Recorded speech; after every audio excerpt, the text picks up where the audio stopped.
क्या होगा अगर इस धरती पर कोई भी इंसान ना रहे। एक काल्पनिक हो सकता है पर असलियत नहीं। लेकिन मान लिया जाए कि अगर मगर करके एक किसी भी तरह हो गया तो क्या होगा। जो भी होगा उसे आप इस वीडियो में देखेंगे, पर जो भी होगा वो बड़ा ही मजेदार होगा। अचानक एक वायरस के चलते पूरे विश्व में महामारी फैल गई। ये वायरस इतना भयानक था कि वैज्ञानिक लोग इसका नाम तक नहीं रख पाए, और देखते ही देखते 2 दिनों के अंदर में ये वायरस 8 अरब इंसानी जनसंख्या को 0 पर ला दिया। इस महामारी के वायरस से कोई भी दवा 1 सेकंड भी नहीं लड़ पाती, पर एक खास बात ये थी कि ये वायरस सिर्फ इंसानों के शरीर में ही जीवित रह पा रहा था। जैसे ही सभी इंसान खत्म हुए वैसे ही ये वायरस भी खत्म हो गया। पर अब धरती बिना इंसानों के कुछ इस तरह दिखाई देती है, बिल्कुल सुनसान। ओह सॉरी, एक मिस्टेक हो गया। अंतरिक्ष में एस्ट्रोनॉट रहते हैं, यानी कि अंतरिक्ष यात्री,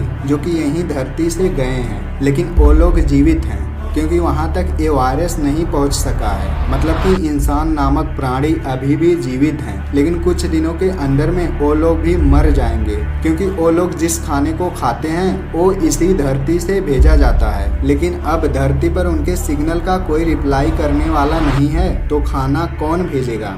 इस घटना के 1 महीने बाद अब अंतरिक्ष यात्री भूख की वजह से मर चुके हैं, क्योंकि उनके पास कोई ऐसी सुविधा नहीं थी कि वो नीचे आ सकें। अब इंसान नामक कोई भी प्राणी नहीं रहा। जितने भी जीव जंतु हैं सब अब सड़क पर कुछ इस तरह घूम रहे हैं, और जितने भी कैद जानवर हैं वो सब मर रहे हैं, क्योंकि उनको कोई खाना खिलाने वाला नहीं है और वो एक पिंजरे में बंद हैं, जिसकी वजह से वो कुछ खा भी नहीं सकते, इसीलिए वो लोग मर रहे हैं। लेकिन जितने भी आजाद जानवर हैं वो सब रोड पर गलियों में बिल्कुल बिंदास घूम रहे हैं, क्योंकि उन्हें जिस इंसान नामक प्राणी का डर हुआ करता था वो अब इस दुनिया से जा चुके हैं। पहले जब इंसान थे तब वो बड़ी बड़ी कंपनियां बनाए थे, जिसमें से कुछ ऐसी भी कंपनियां थी जो बहुत ज्यादा प्रदूषण करती थी, लेकिन इंसान के जाने के बाद उन्हें चलाने वाला कोई रह नहीं गया, इसीलिए सभी कंपनियां वैसे ही पड़ी हैं। लेकिन इंसान ना होने की वजह से अब एक बड़ी घटना होती है। जो न्यूक्लियर पावर प्लांट होते हैं उसमें 24 घंटे पंखे चलते हैं ताकि ये ठंडे रहें और फटे ना, लेकिन अब वो पंखे बंद हो चुके हैं, क्योंकि अब लाइट नहीं है जिसके सहारे वो पंखे चलते थे। जिस डैम से लाइट बनाया जाता था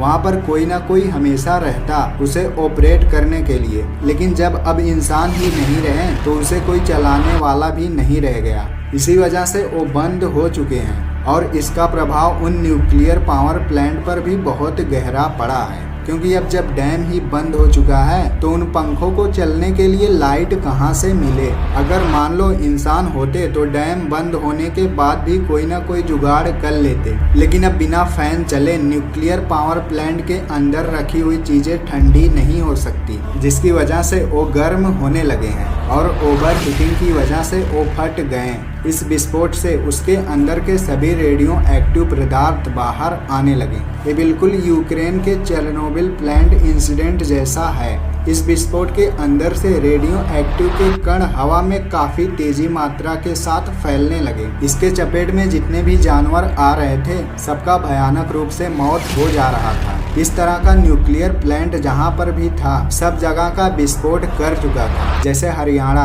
तमिल, महाराष्ट्र और विश्व के अलग अलग देशों में भी न्यूक्लियर पावर प्लांट है जो विस्फोट कर चुका था। अब आधी पृथ्वी तो रेडियो एक्टिव पदार्थ के चपेट में है, जिसकी वजह से जानवरों के संख्या में बहुत ज्यादा गिरावट आई है। बस वही जानवर बचे हैं जो इस रेडियो एक्टिव के चपेट में नहीं आए।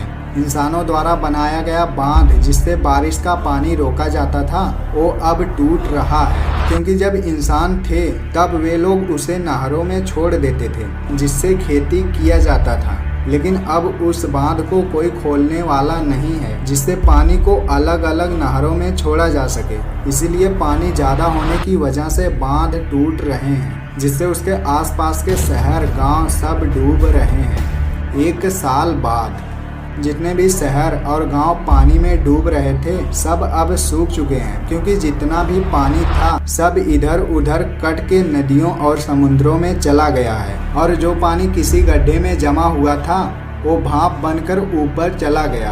अब हर तरफ पेड़ पौधे निकलना स्टार्ट हो गए हैं ऐसा मान लो कि जंगल में रहने वाले जानवरों को प्रकृति ने नया घर गिफ्ट किया है। समुद्र का पानी अब साफ हो रहा है। इंसान द्वारा फैलाया गया कचरा तो है, लेकिन कोई नया कचरा ना होने की वजह से समुद्र का पानी साफ हो रहा है। जितनी भी गाड़ी थी सब पर धूल मिट्टी के कण जम रहे हैं और यही सेम चीज बिल्डिंगों और घरों में भी हो रहा है। जितनी भी सब्जियां और फल हैं उसमें से कुछ ही जानवर खा पा रहे हैं, बाकी सब्जियां और फल वेस्ट हो रहा है। मॉल और दुकानों पर जितना भी सामान है उन्हें कोई छूने वाला नहीं है। अधिकतम जानवर तो मॉल के अंदर घुस रहे हैं। फिर भी पहले रात में कुछ इस तरह दिखाई देती थी, क्योंकि सूरज डूबने के बाद सब लोग रात को लाइट जला देते थे। लेकिन अब इंसान ही नहीं रहे तो लाइट भी नहीं रह गया, तो क्या और कौन जलाए। 10 साल बाद जितनी भी गाड़ियां थीं सब धूल मिट्टी से ढक गई हैं और सड़ने लगी हैं। सभी बिल्डिंगों पर धूल की मोटी परत जम जा रही है। ये तो शुक्र है कि बारिश हो रहा है, जिसकी वजह से सभी धूल पानी के साथ बह जा रहे हैं। बुर्ज खलीफा बिल्डिंग जिस पर लगे कांच की हमेशा सफाई होती है, वो सभी अब गंदे हो चुके हैं। हर तरफ जो पेड़ पौधे निकलना स्टार्ट हो रहे थे वो अब बड़े हो चुके हैं। ऑक्सीजन बहुत ज्यादा शुद्ध हो चुका है, जिससे सांस लेने में कोई बीमारी का खतरा नहीं है। समुद्र और नदियों का पानी बिल्कुल साफ हो चुका है, लेकिन जितने भी प्लास्टिक के कण हैं सब वैसे ही पड़े हैं, क्योंकि प्लास्टिक को डिकम्पोज होने में 1000 साल तक का समय लग जाता है। जैसे जैसे करके समुद्र के अंदर की गंदगी कम हो रही है, वैसे ही समुद्री जीवों की आबादी बढ़ रही है। नए नए प्रकार की मछलियां जो विलुप्त होने के कगार पर थी, उनकी भी आबादी बढ़ने लगी है, क्योंकि जब इंसान थे तो वे लोग ना जाने कितने टन मछलियों को खा जाते थे। लेकिन अब मछलियों को खाने वाला कोई नहीं रहा, तो वे लोग प्रजनन करके अपनी आबादी बढ़ा रही हैं और नए नए वैरायटी के मछलियों का जन्म हो रहा है। जमीन पर रहने वाले अधिकतम जानवर विलुप्त होने के कगार पर हैं, जैसे बकरी, भेड़, कुत्ता, चिकन। इनकी प्रजाति विलुप्त होने के कगार पर हैं, क्योंकि जंगल से आए हुए जंगली जानवर, शेर, चीता, ये सब इन जानवरों को खा जा रहे हैं। 100 साल बाद जितने भी बिल्डिंग हैं सब अपने अंतिम पल गिन रहे हैं। पृथ्वी पर जहाँ कभी शहर हुआ करता था वहाँ अभी जंगल है। मानो ऐसा लग रहा है कि कोई जंगल में घर बनवा कर छोड़ दिया है। पृथ्वी पर जहाँ जहाँ न्यूक्लियर पावर प्लांट विस्फोट हुआ था वहाँ पर अभी भी रेडिएशन फैला हुआ है, जिसकी वजह से उसके संपर्क में आने वाले जानवर अभी भी मर जा रहे हैं, क्योंकि उन मासूम जानवरों को इस बात का कोई आइडिया नहीं है कि यहाँ पर जाना हमारे लिए जानलेवा है। समुद्री जीवों की संख्या काफी तेजी के साथ बढ़ रही है। धरती पर रहने वाले जानवर भी काफी तेजी मात्रा के साथ बढ़ रहे हैं। आज से 1000 साल पीछे जब इंसान थे तब वे लोग मोबाइल फोन का इस्तेमाल करते थे, जो कि दूर लगे टावर से कनेक्ट रहता, जिससे टावर और मोबाइल फोन से जो तरंगे निकलती वो पक्षियों के लिए बहुत ही ज्यादा हानिकारक थी, जिससे ना जाने कितने पक्षियों की प्रजाति विलुप्त हो गई और जो पक्षी बचे हुए थे वो भी विलुप्त होने के कगार पर थे। लेकिन जब इंसान नहीं रहे तो मोबाइल फोन और टावर को चलाने वाला कोई नहीं रह गया जिससे कोई तरंगे निकल सकें। इसीलिए जो पक्षियां विलुप्त होने के कगार पर थी अब उनकी जनसंख्या बहुत अधिक मात्रा में बढ़ गई है और जिस प्रजाति की पक्षी कभी दिखाई नहीं देती थी वो भी अब आसमान में उड़ती हुई दिखाई दे रही हैं। किसी भी जानवर को कोई भी चीज खाने से कोई दिक्कत नहीं हो रही, क्योंकि जिन जिन फलों को इंसान ने लगाया था अधिकतम जीव उसी पर निर्भर हैं। 1000 साल बाद प्लास्टिक नामक पदार्थ पूरी दुनिया से गलकर खत्म हो चुका है। अब समुद्र का पानी बिल्कुल साफ हो चुका है, क्योंकि समुद्र में सिर्फ प्लास्टिक ही बचा हुआ था, लेकिन अब वो भी खत्म हो चुका है। जितने भी बिल्डिंग और घरें थी सब अब टूटकर मिट्टी में मिल चुकी हैं। पृथ्वी पर इंसानों के रहने की आखिरी निशानी जो थी वो भी अब मिट चुकी है। पृथ्वी का टेम्परेचर आज से हजारों साल पहले मई जून के महीने में 45 डिग्री सेल्सियस तक पहुंच जाता था, लेकिन अभी मई जून के महीने में भी टेम्परेचर 5 डिग्री सेल्सियस तक रहता है, क्योंकि अब हर तरफ सिर्फ पेड़ पौधे हैं, जिसकी वजह से वातावरण बहुत ज़्यादा ठंडा होने लगा है। इतना ठंडा कि मुंबई भी जम्मू कश्मीर जैसे हुआ है। ये सब सिर्फ इंसानों के जाने की वजह से हुआ है। पृथ्वी पर अब चारों तरफ सिर्फ जानवरों का ही कब्जा है। 10,000 साल बाद पृथ्वी पर इंसानों के रहने की आखिरी निशानी भी पहले ही मिट चुकी है, लेकिन जितने भी घर और बिल्डिंग के टूटने से मलबे निकले थे वो सब अब सड़ चुके हैं। लेकिन तब भी इंसानों के रहने की आखिरी निशानी अब भी पूरी तरह से नहीं मिटी है।